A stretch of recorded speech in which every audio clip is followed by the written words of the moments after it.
Hi, Nathanosaurus Rex here, back once again to talk about a little more D&D. Forgive my terrible pandemic hair, I've no idea what to do about it.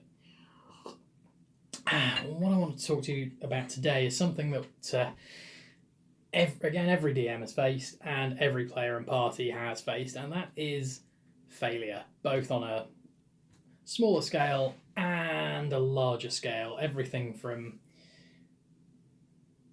that one bad roll that trips a player up to that one terrible cataclysmic failure in the great big fight against the main bad guy that just completely threatens to TPK your party.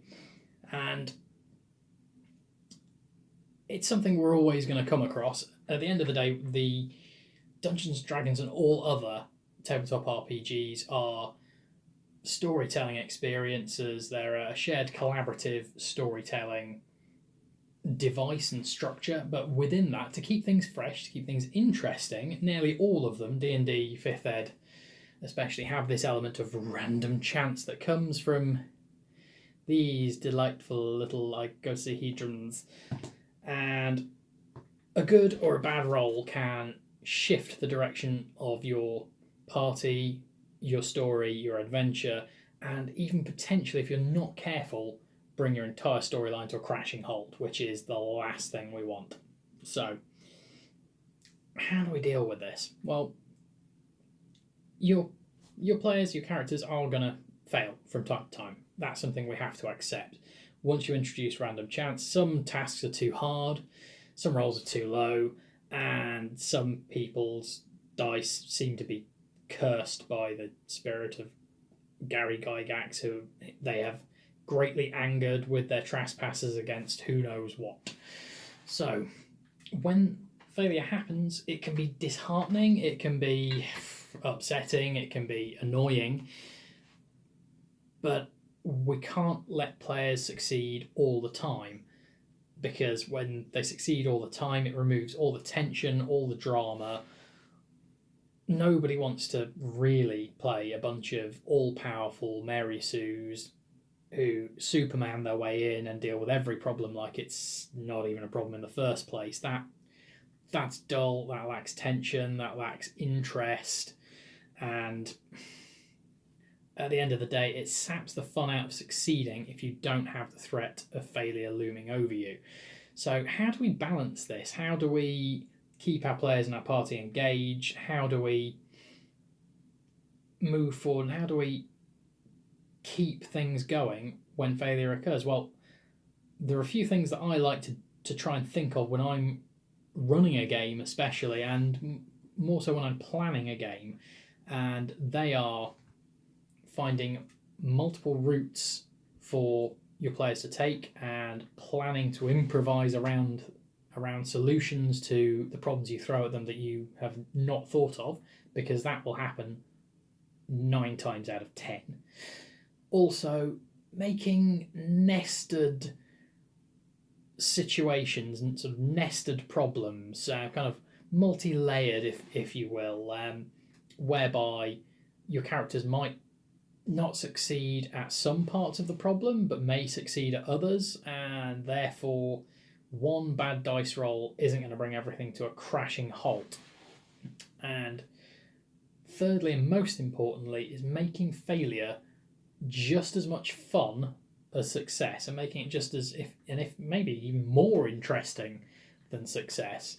Some of the most entertaining and memorable moments around our table, in fact, I would go so far as to say most of the most entertaining and memorable events around our table that we still talk and laugh about today, are where things have not gone the characters or the party's way, where things have gone completely topsy-turvy, and those are the moments we still talk about now. So, to go through this, when we're planning an adventure, your players are always going to surprise you. You can plan for every feasible way that they might try to do something, and you can almost guarantee they are going to come up with something else. As a GM, you can't prepare for all eventualities. You've got to be able to improvise and come up with stuff on the fly. If you let your players have the agency that they should have, then you should be having to improvise more often than you're not. But that's not to say that some good preparation can't set you up to be able to deal with this. I like to think of the 3-4 most likely ways that characters might approach something: subterfuge, direct action,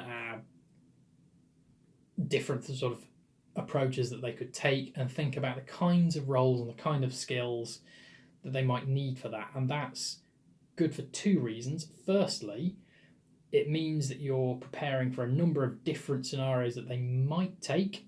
Even if they don't, they might do something similar to what you've thought of. And secondly, it gives your characters multiple ways to succeed.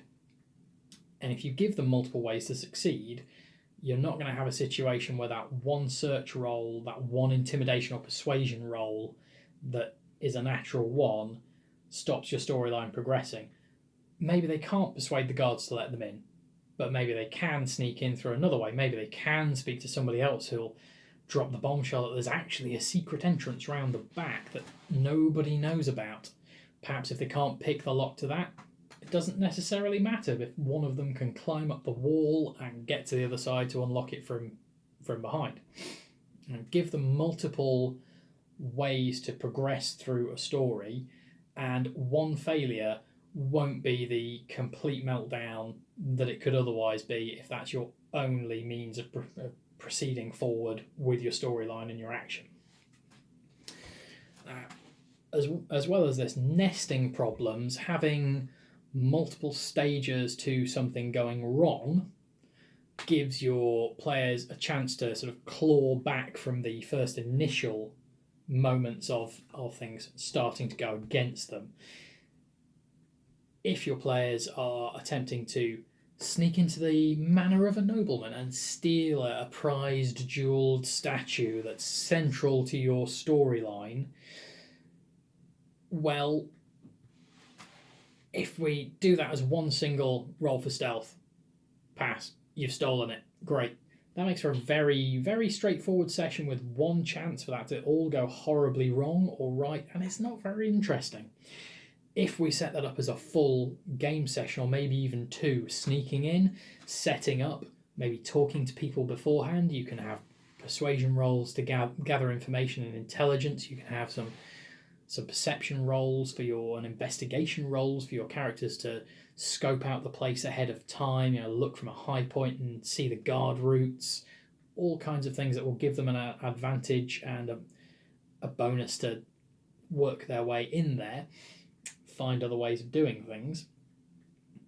If they fail their stealth rolls and alert the guards straight away, well, are they able to sneak away, cause a distraction, work around that? We need to come up with ways that an initial failure isn't a game over.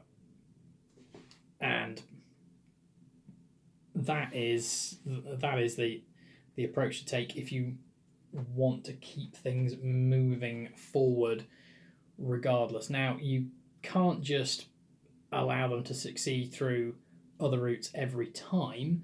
Sometimes maybe they are going to get captured by the guards, but what you've got to think then is, how does this failure move the story forward? And it may not move forward in the direction that you were originally planning. Perhaps the story, rather than barreling through that problem and ignoring it, we can't just Deus Ex Machina our players out of every situation.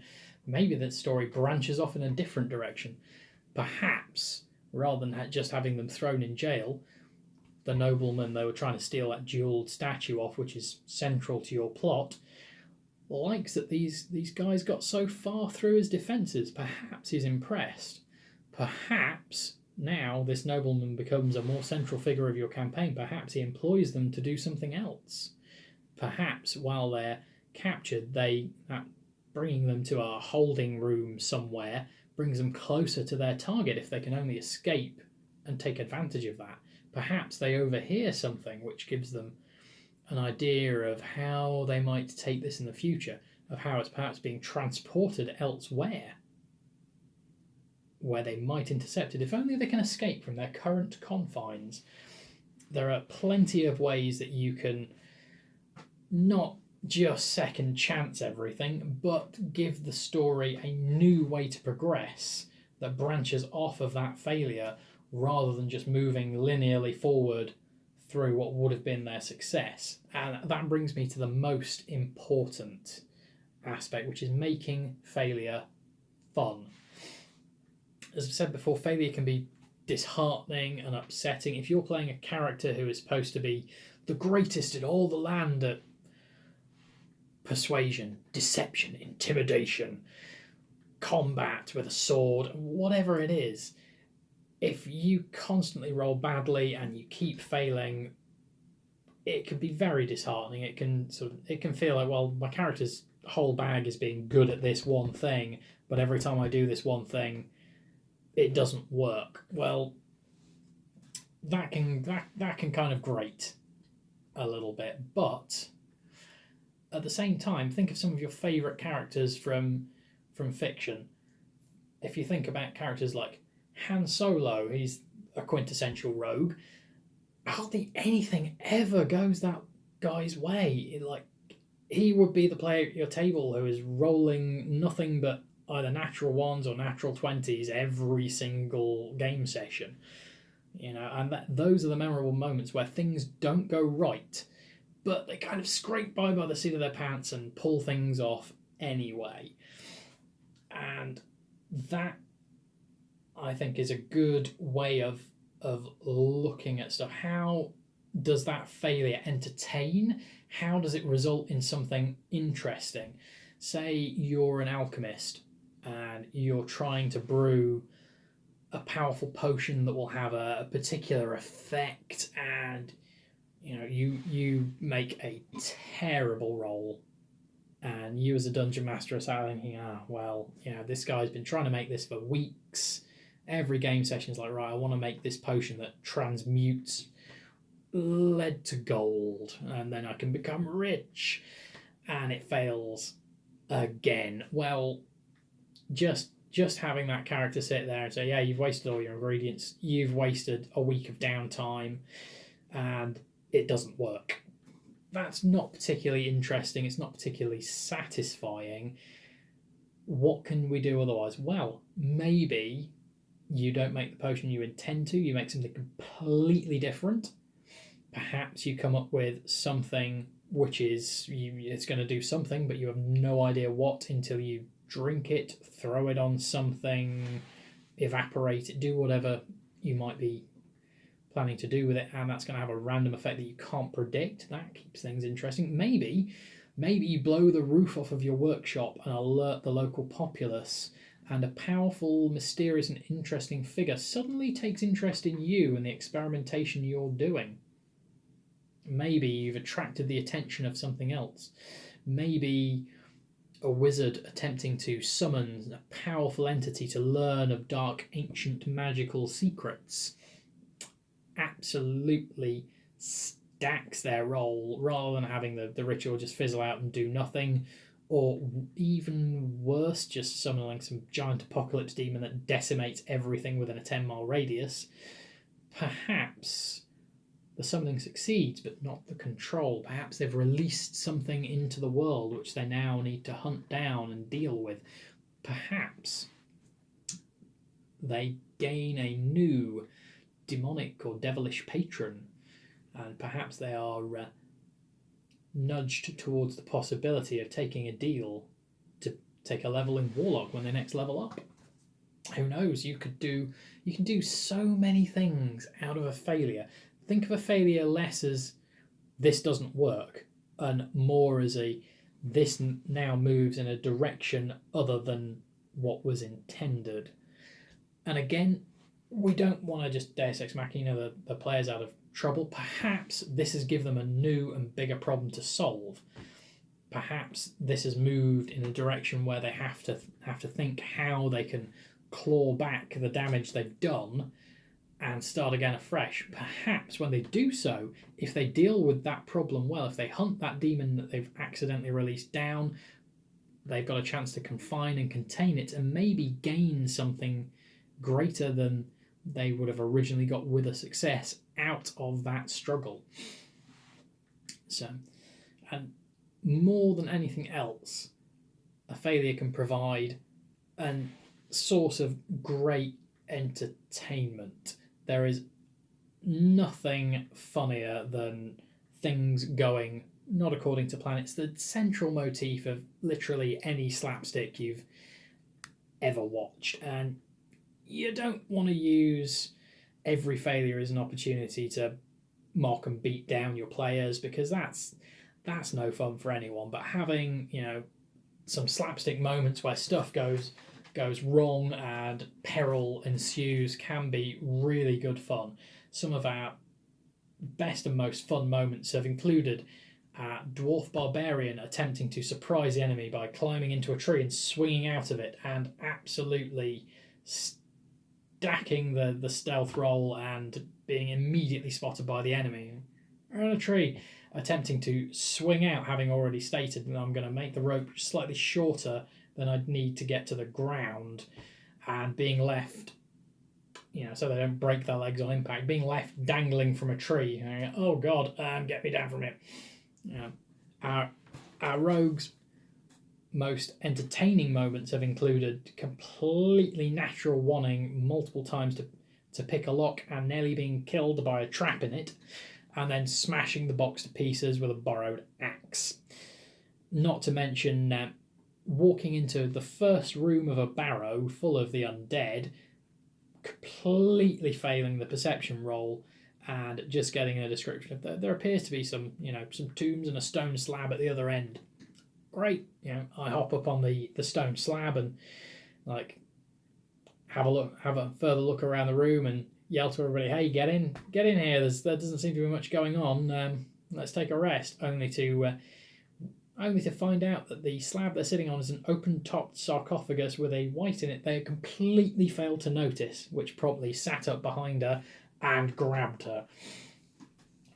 We've had some fantastic fun moments, and they've all come from a bad dice roll, from a failure to do what they've set out to do, that has resulted in some humour, some drama, and in a new challenge that they've then had to get creative to face and deal with, which has resulted in an expansion of moving forward of the story, even if it's not necessarily in the direction they originally wanted it to. So those are some things to think about. I'll be back again with even more ridiculous pandemic hair in the near future. Thank you very much.